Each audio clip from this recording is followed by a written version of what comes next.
한 번에 수십만 원부터 뭐 100만 원, 200만 원. 사실상 병원 쪽에서 부르는 게 값이다라고 하얀색 액체이고요. 그래서 우유 주사라고 잘 알려져 있습니다. 본인이 약간 잠이 스르르 들 듯 말 듯한 그런 기분이 굉장히 좋다.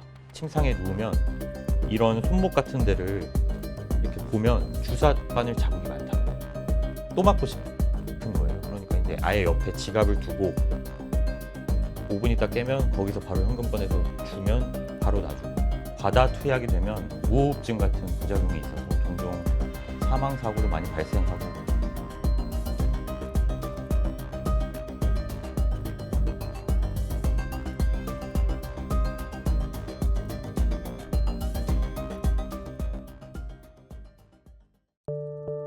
프로포폴은 수면 마취제고요. 하얀색 액체이고요. 그래서 우유 주사라고 잘 알려져 있습니다. 각종 수술이나 시술 등에 널리 쓰이고, 이제 수면 내시경 같은 거 받으러 가잖아요. 그때도 이제 프로포폴을 맞아서 수면 유도가 되는 그런 약물인데, 이게 부작용이 좀 심하고 중독성이 있어서 2011년부터 엄격하게 관리받고 있는 그런 마약류이기도 합니다. 성형외과 원장님들이나 이 마취과 교수님들한테도 여쭤봤는데, 프로포폴이라는 약물 자체가 환각성이 있어서 그 중독이 쉽게 되는 그런 마약류이고, 그리고 그 환각성이 다른 약물들에 비해서 좀 중간 정도의 환각이라고 하더라고요. 맞고 나서 기분이 좀 안 좋고 불쾌하다, 몸도 찌뿌둥하고 이런 약물이 있는 반면에, 프로포폴 같은 경우는 맞고 나면 좀 개운하고 10분을 잤는데도 숙면을 취한 것처럼 그런 기분을 느끼게 해주는 약물이다, 이런 말씀을 하셨습니다. 여러 곳에서 제보가 들어왔었고, 일명 콜뛰기라고 불리는 그런 영업용 차량의 운전기사분께서 제보한 내용이 구체적이었고 신빙성이 높았는데요. 그분께서는 그 여성들을 데리고 병원이면 병원, 약국이면 약국, 뭐 피트니스 클럽이면 피트니스 클럽 이런 데로 돌아다니는 남성분이셨고요. 제보의 내용이 자기 손님들 중에 많은 사람들이 강남 일대 병원들을 돌아다닌다. 그 병원들이 주로 산부인과, 성형외과, 피부과들인데 프로포폴을 맞고 다닌다. 잠입 취재를 해서 며칠 동안 돌아다닌 결과 실제로 그런 병원들을 확인할 수 있었습니다. 콜뛰기 남성 차량을 타고 다니는 한 분은 주사를 맞고 차에 타자마자 이제 다른 병원부터 찾습니다. 본인이 알고 있는 단골 병원들에 전화를 해서 돈 갖고 왔대. 돈 갖고 온다고. 간다 몰라. 돈 갖고 간다.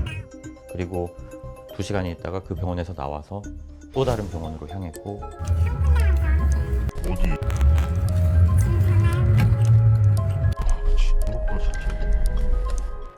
본인이 주사를 맞고 나와서 잠에서 덜 깬 상태에서 다른 사람의 부축을 받으면서 차에 탈 정도로 좀 위태위태해 보였던 게 사실이거든요.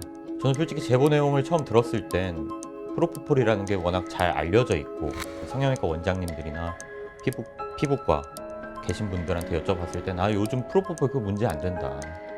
요즘 그 하도 뉴스에 많이 나오고 시끄럽지 않았느냐. 어느 원장, 어느 병원이 뭐 미쳤다고 그런 프로포폴을 그렇게 놔주겠느냐. 취재하지 말아라.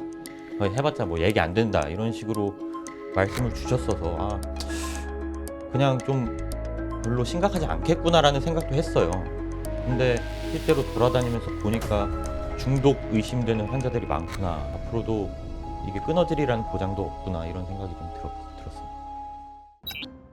프로포폴 투약 경험이 있는 분들을 실제로 만나고 인터뷰를 했는데요. 프로포폴이 수면 마취제이기 때문에 이걸 한번 맞으면 잠이 든단 말이에요. 그분들의 공통적인 얘기는 본인이 약간 잠이 스르르 들 듯 말 듯한 그런 기분이 굉장히 좋다. 제가 이제 돌아다니면서 같이 취재를 하면서 만났던 분들, 그리고 목격했던 분들, 프로포폴의 의존 증세가 의심되는 분들은 밤낮이 바뀐 사람들이 대부분이더라고요.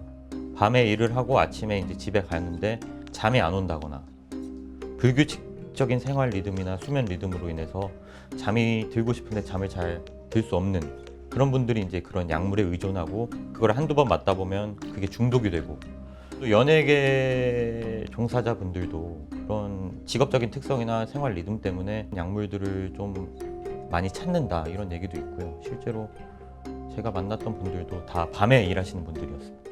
성형외과든 피부과든 간단한 시술을 위해서 프로포폴을 맞는 경우가 대부분인데, 그럴 때는 몇만 원 정도밖에 안 한다고 해요. 그러니까 정당한 목적의 프로포폴 사용인데 그런 목적 외 투약, 쉽게 말하면 오남용, 불법 투약에 의심되는 사례들, 그런 경우에는 한 번에 수십만 원부터 뭐 100만 원, 200만 원, 사실상 병원 쪽에서 부르는 게 값이다라고 말씀들을 많이 하셨고요. 1000만 원을 내면 한 달 동안 자기가 원할 때 병원에 가서 프로포폴을 맞을 수 있는 그런 티켓도 있다고 말씀을 하셨습니다. 그리고 목격담이긴 한데 그 프로포폴 투약 경험이 있는 여성이 어떤 병원에 갔더니 침상에 이렇게 여러 명 누워 있고 그 옆에 간호사분들이 붙어가지고 프로포폴을 투여를 해주는데 5분 있다가 깨고 뭐 10분 있다가 깨고 하니까 아예 옆에 지갑을 두고 5분 있다 깨면 거기서 바로 현금 꺼내서 주면 바로 놔주고 그런 식의 병원도 있었다고 합니다. 최하가 20만 원부터 30만 원. 근데 이게 10분 있다 깨고 5분 있다 깨고 이렇잖아요.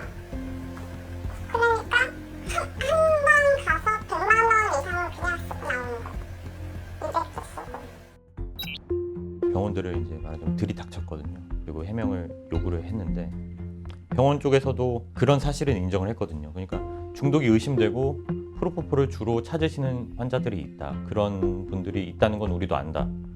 근데 우리가 그분들이 와서 간단한 시술을 요구했을 때 거부할 명분이 별로 없다. 그리고 그분들 중에 일부는 본인의 이름이 아닌 다른 자기의 친인척의 이름 그리고 주민등록번호까지 외워서 병원에 들어갈 때 다른 사람의 이름과 주민등록번호를 댄다고 해요. 마음 먹고 그렇게 신분을 속이고 들어오면 현실적으로 돌려보내거나 강제로 막을 방법이 없다 이런 말씀들을 많이 하셨습니다. 그러니까 지난해 5월 18일에 마약류 통합관리 시스템이라는 게 구축이 됐어요. 식품의약품안전처에서 관리하는 통합 시스템인데 프로포폴뿐만이 아니고 우리나라에서 마약류로 지정한 약물들에 대해서 정부가 공개적으로 투명하게 관리하겠다. 마약류를 취급하는 모든 병원에서 실시간으로 입고량, 출고량, 뭐 사용량 등을 보고할 수 있도록 시스템이 만들어져 있거든요. 그런데 이게 문제는 시스템만 갖춰져 있지 이거를 실제로 활용하는 방법이 아직 좀 부족한 상황인 거죠. 병원에서 이러한 약물을 정말 철저하게 관리하고 있는지 현장을 돌아보면서 실태 점검을 하는 곳은 지자체 보건소거든요. 보건소에서는 그런데 그 마약류 통합관리 시스템에 정보 접근이 안 돼요. 식약처에서 각 지역 보건소에 관할구역 내 무슨 병원에 마약류가 이만큼 있다라고 알려주지 않는 이상 보건소에서는 정보 접근이 안 된다고 하더라고요. 그게 저로서는 굉장히 아쉬운 부분이었고 지자체 보건소든 그 정보를 통합관리하는 정부 기관이든 이게 좀 책임감을 갖고 움직일 필요가 있구나라는 생각을 들게 했던 부분이고요. 그 콜뚜기 남성분께서 해주셨던 말씀인데 여동생 같은 그런 아이들이 병원에서 망가져서 나오는 게 너무 본인은 안타깝고 이러다가 사고가 나면 어떡하나 싶을 정도로 굉장히 위태로워 보이는 아이들도 있다. 그렇기 때문에 이게 좀 빨리 근절이 됐으면 좋겠고 병원들도 이러한 보도나 언론 취재로 인해서 경각심을 갖고 좀 병원들도 자정 노력을 했으면 좋겠다 이런 말씀을 주셨어요. 그래서 저도 그 부분이 많이 공감이 됐고 제가 취재했을 때는 책임감 있게 이 부분을 문제의식을 갖고 근절해야겠다라고 느끼는 곳은 없었거든요. 식약처에서는 정보를 관리하고 있다지만 현장 점검은 보건소가 할 일이다 이렇게 말을 하고 보건소에서는 우리도 관할구역 내 병원을 돌아다니고 현장 점검을 하고 싶지만 정보가 접근이 안 된다. 병원에서도 우리는 그런 환자 없다. 우리는 불법 투약 없고 원하명 없다. 이런 식으로만 말씀을 주시니까 좀 책임감을 느끼고 경각심을 가지고 모든 기관, 병원에서 좀 노력을 기울일 필요가 있지 않나 이런 생각을 합니다.